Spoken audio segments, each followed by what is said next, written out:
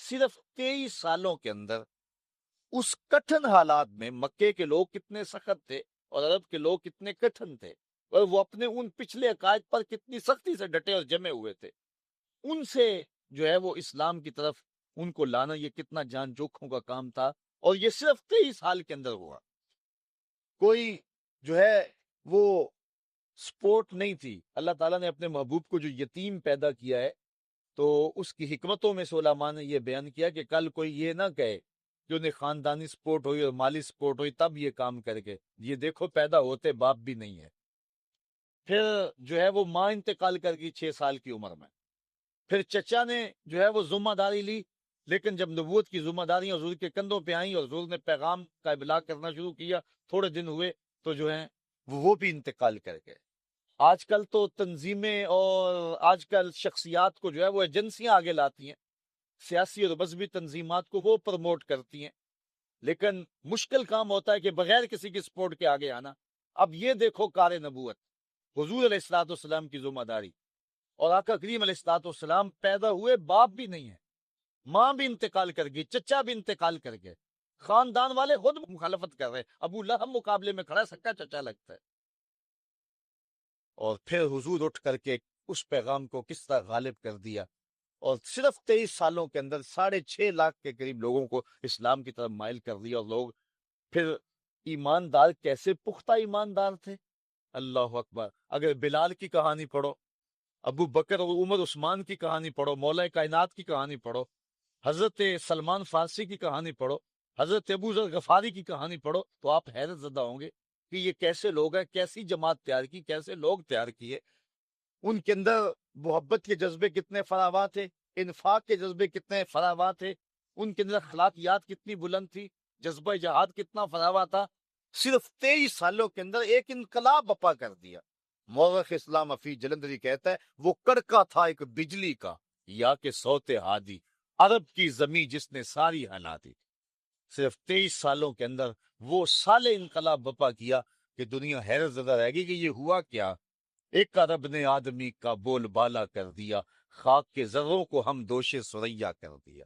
تو یہ حضور کا کام تھا جو مختصر عرصے میں حضور نے کیا۔ تو کوثر سے مراد کثرت متبعین ہیں جو حضور علیہ الصلوۃ والسلام کی اتباع کرنے والے ہیں۔ 9واں قول علماء بیان فرماتے ہیں الفضائل الکثیر التی فیہ، کہ حضور علیہ الصلوۃ والسلام کے کثرت کے ساتھ فضائل ہیں۔ ان میں سے ایک یہ کہ حضور کی امت جو ہے وہ تمام نبیوں کی امتوں سے افضل ہے، اور حضور تمام نبیوں سے افضل ہیں، اور حضور علیہ الصلوۃ والسلام کو اللہ تعالیٰ نے جو سب سے افضل کتاب ہے قرآن مجید وہ عطا فرمائی، یعنی حضور علیہ السلام کو ہر شے فضیلت والی عطا کی۔ کتاب دی تو وہ کتابوں سے افضل، امت دی تو وہ امتوں سے افضل۔ کوثر سے مراد ایک قول امام راضی یہ بیان کرتے ہیں الکوثر رفعت الذکر، کوثر سے مراد ذکر کی رفعت ہے، یعنی کائنات پہ جتنا ذکر میرے رسول کا ہوا کسی اور کا ہوا ہی نہیں ہے۔ اس وقت بھی آپ دیکھ لیں جاوا کے ساحل سے لے کے رباط کے کوچہ و بازار تک، شرق سے لے کر غرب تک، شمال سے لے کے جنوب تک، کائنات کا کوئی گوشہ ایسا نہیں ہے جس گوشے میں ہر وقت حضور علیہ الصلوۃ والسلام کا نام اذانوں میں گونج نہ رہا۔ پوری کائنات کے اندر ایک لمحہ بھی ایسا نہیں ہوتا جب حضور علیہ الصلوۃ والسلام کے نام کی دہائی نہ دی جا رہی ہو اور اذان نہ پکاری جا رہی ہو۔ پھر جو درود شریف پڑھنے والے لوگ ہیں، حضور کا ذکر کرنے والے لوگ ہیں، یہ یہاں ہزاروں کی تعداد میں ہم لوگ بیٹھ کر کے حضور کا ذکر کر رہے ہیں، تو صرف سیالکوٹ میں ہی اس کے علاوہ اس وقت کتنے لوگ ہوں گے کہ جو حضور علیہ السلام کے ذکر میں مجالس سجائے بیٹھے ہوئے ہوں گے، دروس قرآن میں حضور کا تذکرہ کر رہے ہوں گے۔ پھر پورے ضلع میں پھیل جائیں، پورے صوبے میں، پورے ملک میں، پھر پوری اسلامی دنیا میں چلے جائیں، تو جتنی رفت ذکر اللہ نے اپنے محبوب کو عطا فرمائی ہے، اور پھر جب ربیع الاول کا موسم آتا ہے، اور پھر بالخصوص جب وہ سہانی گھڑیاں آتی ہیں جس لمحوں کے جرمٹ میں حضور پیدا ہوئے ہیں، تو اس وقت ذرا دیکھیں کائنات میں کوئی گوشہ ایسا نہیں ہوتا ہے۔ بلکہ میں نے آپ کو اس بار ربیع الاول کے موقع پہ بتایا تھا کہ سمندروں کی سطحوں کے اوپر چھوٹی کشتی اور جہاز کرائے پہ لے کر نا جو ہے وہ ساحل سمندر کے اوپر لوگوں نے سمندر کی سطح پر بھی حضور کے نام کا جھنڈا لہرایا ہے کہ یہ سمندر بھی جو ہے وہ حضور کے ذکر سے خالی نہ رہ جائیں۔ تو پہاڑوں کی تہوں میں اور غاروں میں اور اونچی چوٹیوں پر، عالم کفر میں، عالم اسلام میں، کائنات کا کوئی گوشہ ایسا نہیں ہوتا کہ جہاں حضور کا ذکر نہ ہو۔ مولانا ظفر علی خان نے کیا خوب بات کہی، کیا ہی شان احمدی کا چمن میں ظہور ہے، ہر گل میں ہر شجر میں محمد کا نور ہے۔ تو کائنات کا ایک ایک گوشہ حضور کے ذکر سے تر رہتا ہے۔ تو کوثر کا یہ مفہوم ہے جس کو حضرت امام فخر الدین رازی نے بیان کیا، اور حضور کے ذکر کو رفت اتنی دی گئی ہے کہ اللہ تعالیٰ جل شانہ نے فرمایا، محبوب اذا ذکرت ذکرت معی، جب میرا ذکر ہوگا تو میرے ذکر کے ساتھ تیرا بھی ذکر ہوگا۔ کبھی ایسا نہیں ہوا کہ ذکر خدا مصطفیٰ کے ذکر سے جدا ہو، وہ ذکر ذکر ہی نہیں ہے خدا کا جو مصطفیٰ کے ذکر کے ساتھ نہ ہو۔ تو یہ رفت ذکر، یہ کوثر کا ایک مفہوم ہے۔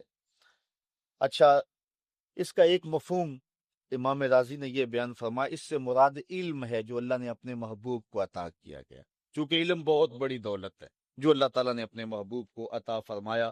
علم کی وسعت کا عالم یہ ہے، وَعَلَّمَكَ مَا لَمْ تَكُنْ تَعْلَمْ وَكَانَ فَضْلُ اللَّهِ عَلَيْكَ عَظِيمًا۔ اے محبوب، آپ جو بھی نہیں جانتے تھے تمہارے رب نے آپ کو سب کچھ عطا کر دیا ہے، اور یہ آپ پر اللہ کا بہت بڑا فضل ہے۔ جس فضل کو اللہ بھی بڑا کہہ رہا ہے وہ کتنا بڑا ہوگا۔ تو حضور علیہ السلام کو کائنات کی ہر چیز کا علم عطا فرما دیا گیا، اور کوئی چیز حضور کی نگاہوں سے مخفی نہیں رکھی گئی، بلکہ حضور علیہ السلام کو اتنا کچھ علم عطا کرنے کے بعد پھر مالک نے کہا، قل رب زدنی علما، محبوب تو پھر میرے حضور دعا مانگا کر، مالک میرے علم میں اور برکت عطا فرما دے اور اضافہ کر دے۔ اور حضور کے علم کی وسعت کا عالم یہ ہے کہ حضور کے زمانے اور حضور کے دور کی ہر شے کا علم تو حضور کو تھا ہی تھا، جو گزرے ہوئے ادوار تھے وہ بھی حضور کے سامنے تھے، آنے والے بھی حضور کے سامنے ہیں۔ اور بلکہ آقا کریم نے فرمایا، قرب قیامت میں جب دجال آئے گا اور میرے غلام اس دجال کے مقابلے میں نکلیں گے اور اس کے مقابلے میں جو ہے وہ ٹکراؤ کریں گے، انی لعارف اسماءہم واسماء آبائہم والوان خیولہم، میں اپنے ان غلاموں کے ناموں کو جانتا ہوں، ان کے باپوں کے ناموں کو جانتا ہوں، جن گھوڑوں پہ چڑھ کے جہاد کریں گے ان گھوڑوں کے رنگوں کو بھی جانتا ہوں۔ یہ علم اللہ تعالیٰ نے اپنے محبوب کو عطا فرمایا۔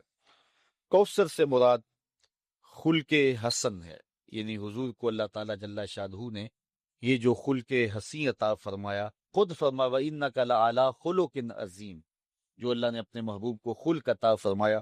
کوثر سے مراد ایک معنی یہ بھی علماء نے بیان فرمایا، کوثر سے مراد مقام محمود ہے، حضور کو جو اللہ تعالیٰ عطا فرمائے گا محبوب کریم کو، اور وہ شفاعت کا مقام بلند ہے، حضور کو مقام محمود پہ فائز البرام کیا جائے گا، اور آقا کریم جو ہے پھر جس کی چاہیں گے شفاعت کریں گے۔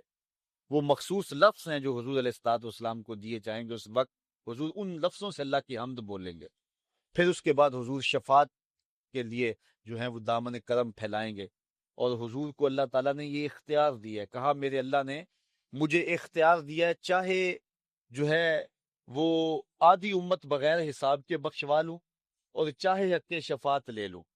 حضور فرماتے ہیں کہ میں نے آدھی امت والا سودا نہیں کیا، میں نے حق شفاعت لے لیا ہے۔ مطلب کیا؟ میں شفاعت کر کے ساری امت کی نجات کی ضمانت بنوں گا۔ تو یہ شانیں ہیں جو اللہ تعالیٰ جل شانہ نے اپنے محبوب کو عطا فرمائی ہیں۔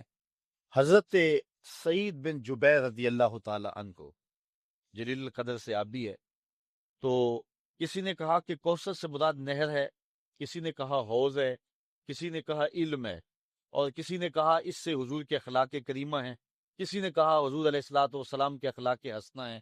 مختلف اقوال جو آپ نے پڑھے اہل علم نے اس پہ دلائل بھی دیے، لیکن حضرت سعید بن جبیر فرماتے ہیں کہ حوض کوثر کو یا نہر کوثر کو کوثر سے مراد لینا، آپ فرماتے ہیں یہ ٹھیک نہیں ہے، بلکہ اللہ تعالیٰ نے اپنے محبوب علیہ السلام کو جو کوثر عطا فرمایا ہے اس میں سے ایک حوض کوثر بھی ہے اور ایک نہر کوثر بھی ہے، اور جو عطا فرمایا ہے وہ ان ساری چیزوں کو محیط ہے، اور یہ ساری چیزیں کثرت کے زمرے میں آتی ہیں۔ اللہ نے محبوب کو اتنا دیا ہے کہ کمی نہیں چھوڑی۔ تو آپ جو بھی تشریح کر لیں، یہ امام رازی نے کئی اقوال لکھے، ابھی میں نے آپ کے سامنے کچھ رکھے، اور بہت سارے اقوال ابھی آگے موجود بھی ہیں، تو بہت سارے اقوال علماء نے بیان کیے، اس پر سیر حاصل گفتگو کی، بہت کچھ کہا، لیکن صحابی رسول حضرت سعید بن جبیر رضی اللہ تعالیٰ عنہ نے کوثر کی تفسیر کرتے ہوئے جو بات فرمائی وہ کتنی جامع بات فرمائی. آپ فرمانے لگے جو بھی آپ کہہ لیں اس پر جو دلائل دے لیں، تو فرمایا کہ کوثر کی کثرت کے اندر یہ سب کچھ آ جاتا ہے، نہر بھی اس کے اندر آ جاتی ہے اور حوض کوثر بھی آ جاتا ہے.